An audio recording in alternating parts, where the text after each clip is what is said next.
Hello, in this video, me and my groupmates will discuss about our group project, which is Standard Form of Contract PWD 203A 2010 from clause 26 until clause 45. Construction contract is not just a document of obligations, it's the blueprint of trust, risk, and resolution. In PWD, PAM, or CIDB forms, the strength of the project lies not only in concrete and steel, but in the clarity of clauses and the fairness of their enforcement. Clause 26 Bill of Quantities. PWD talks about the contract sum is based on the quality and the quantity of work listed in the queue, and any errors found must be corrected before the contract is signed. The government has the authority to make final decision on adjusting the prices and rates to ensure reasonableness, and this decision is considered final. Provisional quantities included in the BQ are not treated as the final amount of work. Instead, they are subject to remeasurement and valuation after the work is completed. The PWD contract allows adjustment to the contract sum based on this remeasurement or if miscalculation are found. For PAM, it is clause 12. PAM contract 2018 generally treats the agreement as a lump sum contract, where the contract sum is fixed based on the BQ unless stated otherwise. Errors in description or omissions in quantities do not affect the validity of the contract, and correction may be made by the architect or the consultant, but they cannot alter the overall contract sum unless allowed by specific clauses in the contract.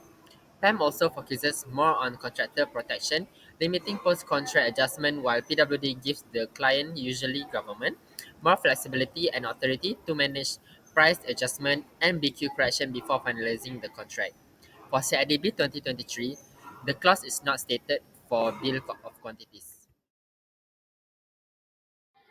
For class 28, told about payment to contractor and interim certificate.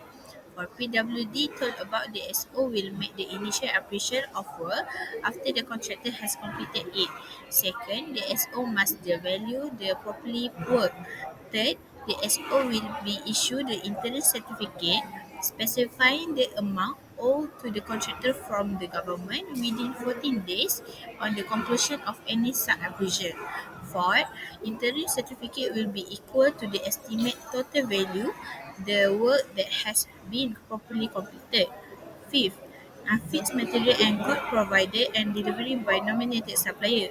And this lastly, for PWD is the government will pay the contractor the following amount within the time frame specified in the appendix. Following by clause in PAM, is it 30.1 in order of the architect and quantity surveyor to evaluate and determine the amount to be included in interim certificate within 21 days of receiving and contractor application, the architect will be issued an interim certificate to be employer.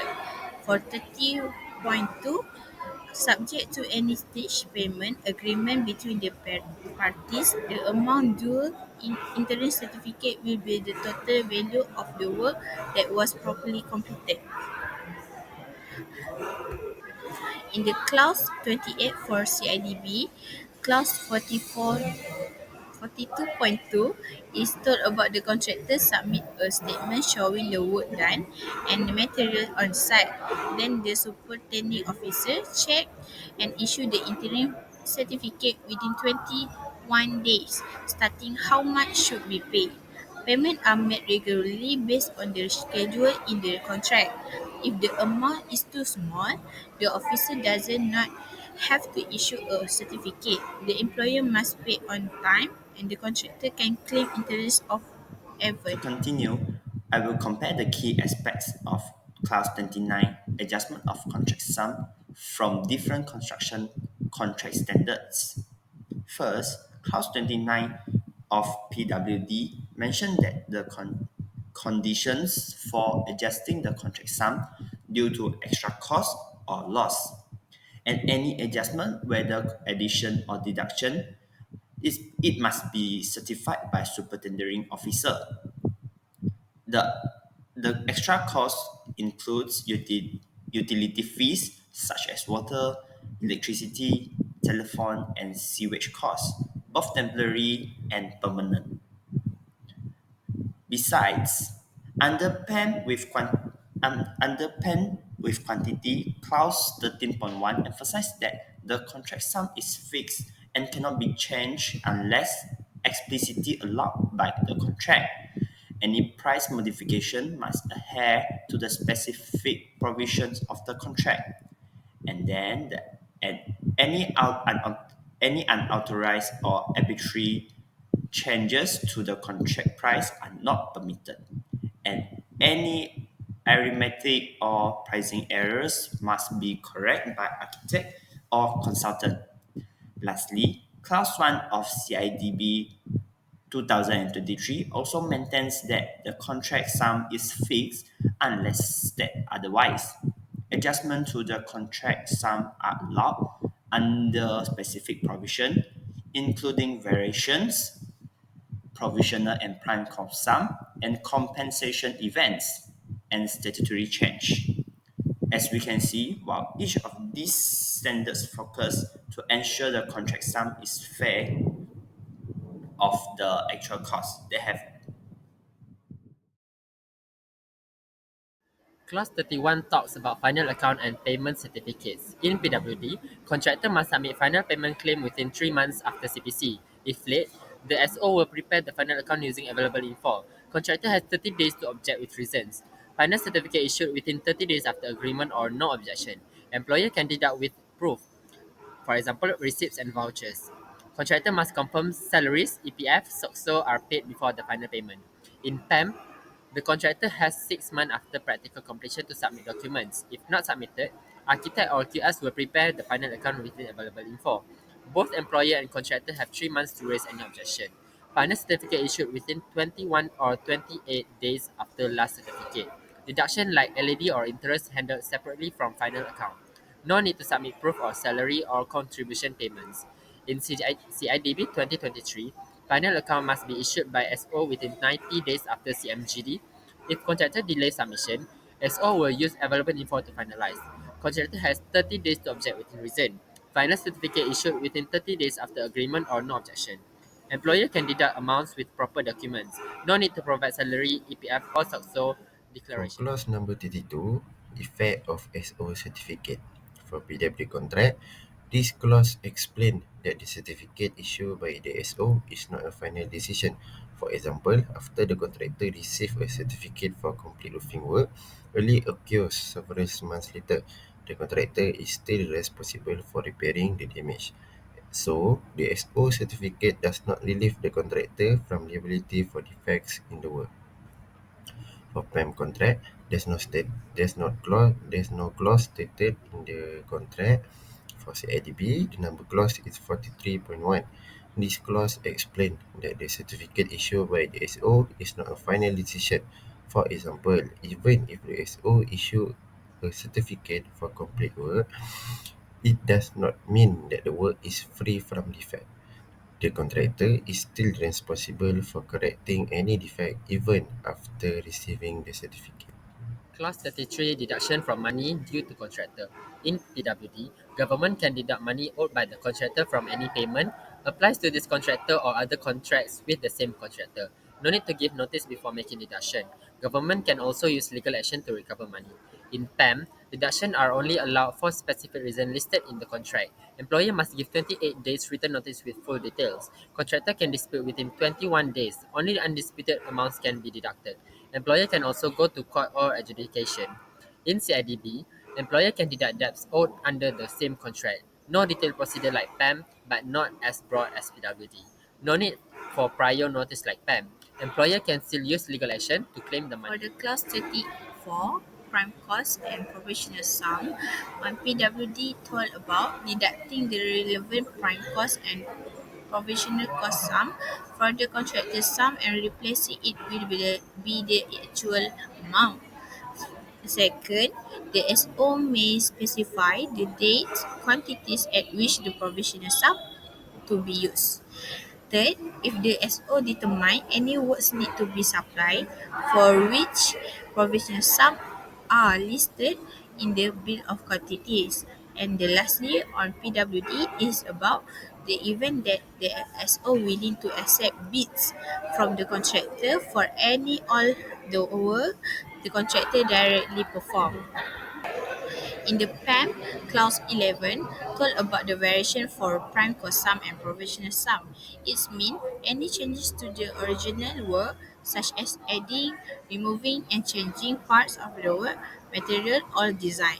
Second, if the architect asks to changes, the contractor must do changes quickly and properly. Third, until the seventh clause, architect can give writing instruction for the changes of provisional sum and prime sum. Lastly, architect and quantity surveyor have determined the amount of variation and or additional expenses claimed by the contractor.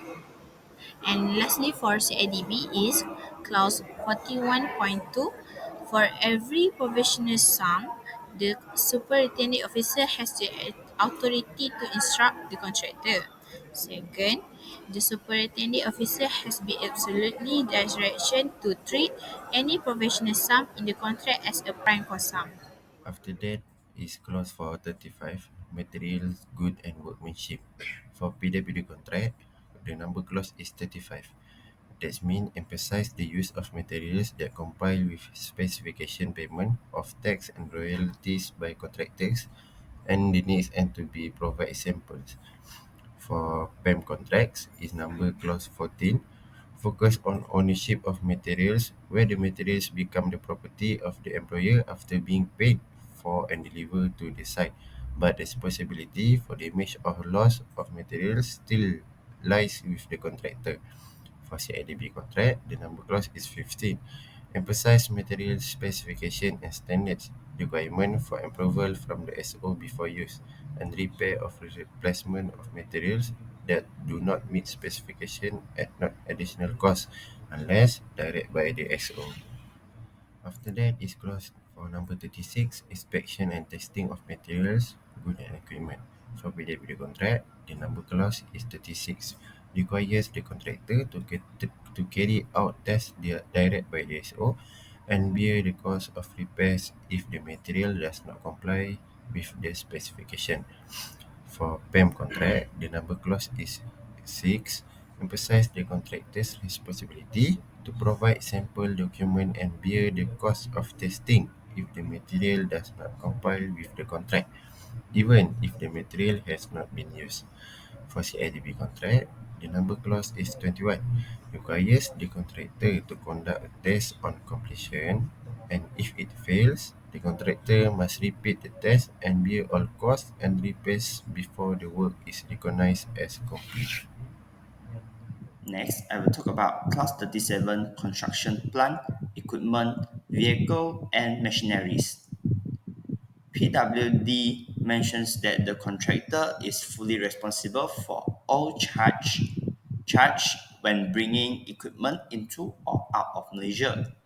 Before import anything, the contractor must submit documents like shipping records, invoice, and any other import paperwork to the superintending officer. And the contractor must submit these documents at least 48 days before the equipment arrives and to give the custom enough time for processing and approvals. For PEM, contractor must ensure the materials and work meet contract specs. Contractor must provide the proof like test certificates or voucher if architect requests. If standards didn't meet the specs, the contractor must fix or replace defects at their own cost. The testing fee for the machineries are covered by the contract unless the contractor make fault. For lastly, CIDB mentioned that the contractor bring equipment materials to site, but cannot remove the machineries without SO approval. The ownership transfer to employer after payment, but the contractor keep usage the rights. And the employer is not liable for damage or loss to the contractor's equipment unless it caused by employer's negligence. If the contractor hires the equipment, the hiring agreement must allow the employer to use the equipment if the contractor is terminated.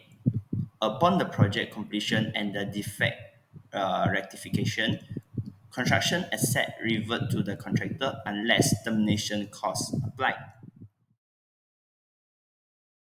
Next, we will talk about Clause 39 completion of work. PWD mentions that the contractor must complete the work by the date for completion unless the delay are excused under Clause 38 site possession issue, Clause 41 sectional completion, or Clause 43 extension of time. Besides, Clause 39.3 mentions that after the contractor notified the SOs of completion, the SO has 14 days to inspect. If satisfied of the work done by contractor, they will issue the certificate of practical completion, and then the defectability period will start. Next is PEM. PEM mentioned that the contractor can almost the same. PEM mentions that the contractor can request certification by submitting a written notice. The architect also have 14 days to do the inspection. They are almost the same. And then the last one is CIDB. CIDB also can contractor can notify the SO of completion works, and then SO will conduct the test on completion within 14 days. If passed, the certificate of completion will be issued and the defect liability period will begin. If failed, SO will issue the rectification notice to let contractor to make the repair to repair the defect. Under the clause 40 about damages from non-completion, on the PWD said clause 40.1, the SO will immediately issue certificate on non-completion to the contractor if the works are not finished by the date for completion or within any additional time allowed under clause 43. For clause 14.2, when the SO issue the certificate non-completion, the government will be entitled to collect from the contractor LAD calculated at the rate specified in Appendix 1. And lastly, by signing the contract will commit to paying the government the specified sum or amount if the become due without the government having to provide proof of his real loss or damages. For the PAM clause 22.1, a certificate on non-completion will be issued by the architect if the contractor does not finish the debt works by the completion date. Clause 22.2, the appendix liquidated damages provide accurate pre-estimate of the loss and or harm. 22.3, if the architect grants a certificate of extension of time under clause 23.4, 23.9 and 23.10 that result in a completion date that is later than the date specified in previously issued certificate non-completion. For clause CIDB, clause 26.2 told about if the employer receive a certificate of non-completion, they are entitled to claim LAD from the contractor. The payment or deduction of LAD does not relieve the contractor of their obligation to complete the work or from any responsibility and liabilities under the contract. Clause 41 Sectional completion. In PWD, sectional completion is allowed if stated in the contract. Each section has its own completion date, extension of time, LAD, DLP, and is treated like a separate contract for each section. Performance bond is released only after the whole project or final section is complete. In PAM, Clause 21.3, sectional completion allowed through architect's certificate of sectional completion. Each section also follow the key clauses, including practical completion, EOT, LAD, retention release, and acts like a mini contract for each section. Performance bond is released only after full completion. In CIDB, Clause 22.1, sectional completion permitted if included in the contract. Each section has separate practical completion, remedial works, EOT, LAD, DLP, and section treated like a separate contract for practical purposes. Performance security is held until the last section or whole project is completed. For the clause 43 is extension of time for PWD contract state that the contractor must give immediate notice to the SO if there is a delay, listing reasons such as bad weather, additional instruction or delays by other parties. The SO will decide whether an extension of time is appropriate. For PEM contract, the number clause is 23, requires the contractor to submit a written application within 28 days of the reason for the delay, with full details and evidence. Architect will provide a decision with 6 weeks. For CIDB contract, the number clause is 32, allow for an extension of time if the work is still not complete after the original completion date, and the SO may grant a reasonable extension if the contractor complies with clause 32. Yeah, that's mean the compensation events procedure. Clause 44, claim of loss and expenses. PWD mentions that this clause allows contractor to claim for direct loss and expenses. This claim applicable if regular progress of works is materially affected.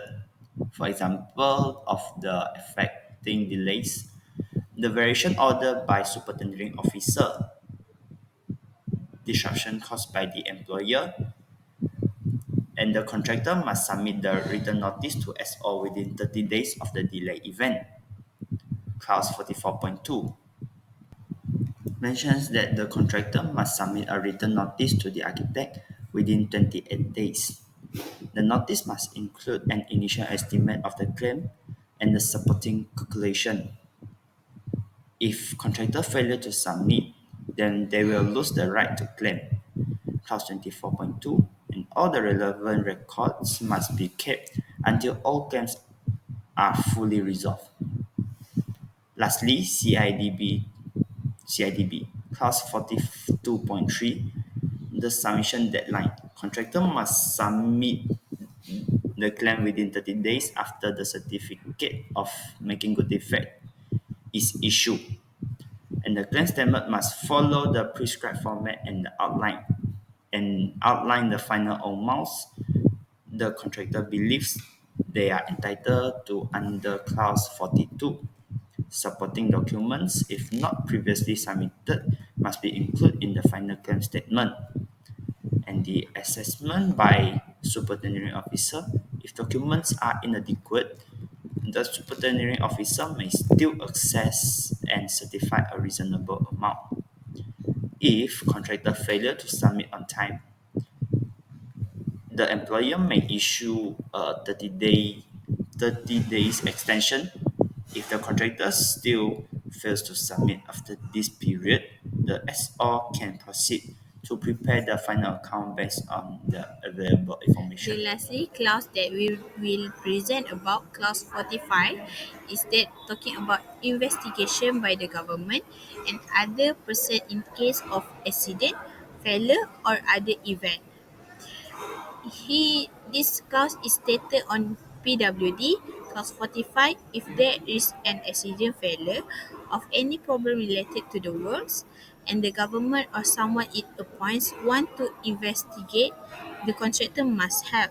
This include giving access to any design records or information about the works that might help the investigation. For clause on PEM and CIDB is not stated. That's all. Cases. The Cases. case I researched for clause 40.0 damages for non-completion is about Bumi Metro Construction SDNBHD as plaintiff versus Glomical Albata Mutiara SDNBHD. For court decision about Bumi Metro Construction as the contractor and Albata Mutiara is a project owner as defendant, the defendant claimed LAD against the plaintiff for failure to complete the project within the stipulated period. The plaintiff applied to have a LAD dismissed on the ground that there are legitimate reasons for the delay that were beyond their control. For example, its changes in work delay on the part of the owner. The plaintiff argued that they were entitled to relief from LAD on valid reasons such as changes in the work requested by the owner and delay in the provision of material and approval from the owner. The defendant argued that LAD in the contract was automatically triggered when the project was not completed within agreed period, regardless of the reason for the delay put forward by the contractor. And then the lastly for court decision is the court appreciates that the stipulated of a lady in a contract is valid if it's clearly and there are clause that allows the project owner to impose damages when there is a authorities delay.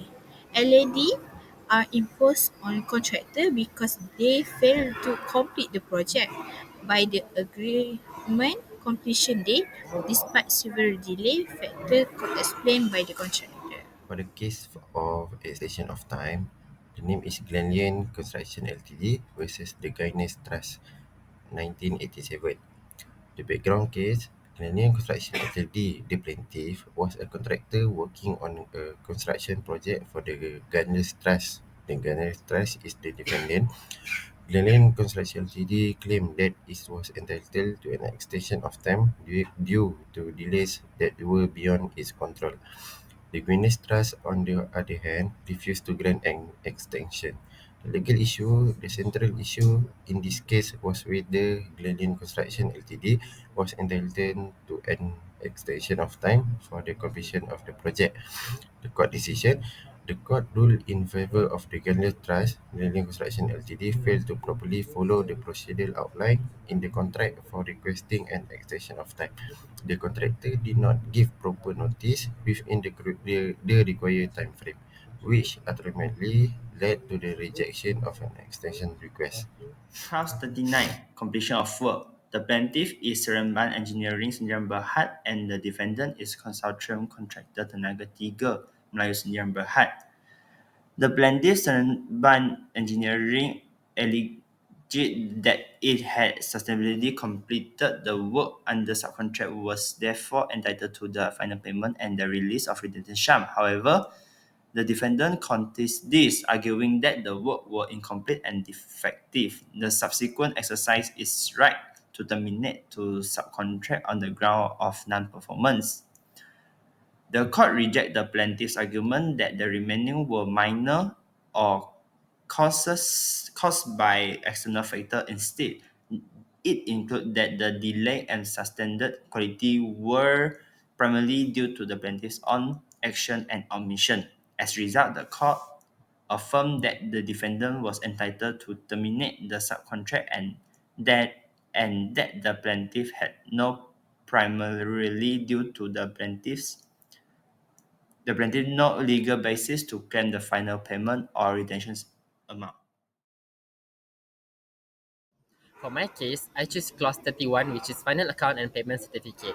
The case is about Kilker Project Ltd versus Perton, trading as Ritual Interiors. The legal issues is, in the case of Kilker and Perton, the dispute arose between a main contractor, which is Kilker Project Ltd, and a subcontractor, Ritual Interiors, over final payment for subcontracted works. Ritual was engaged to carry out interior fit-out works as part of a construction project. Although there was no formally signed written contract, both parties had conducted themselves as though a contractual relationship existed, and their dealings fell under the UK's Construction Act 1996 (HGCRA).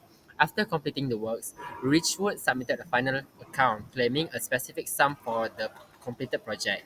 Kilker failed to respond with a payment notice or pay less notice as required under the statutory payment regime. Kilker later contested the amount claimed, arguing that the works were incomplete or defective. However, the Court of Appeal held that because Kilker did not issue the required notice within the stipulated time, it was legally obligated to pay the full amount claimed by Richwood. The court emphasized that procedural compliance under the Construction Act takes precedence and where no notice are served. The claim sum becomes due and enforceable, even if disputes about the quality or completeness of the work exist. The court decision is the Court of Appeal ruled that Kilker was liable to pay the amount claimed by Richwood. Kilker failed to issue payment notice and pay less notice within the time prescribed by law. Therefore, although there may be disputes about the quality of the work or the actual amount, construction law provides that if such notices are not issued, the amount claimed in the interim application or final account is deemed valid and payable.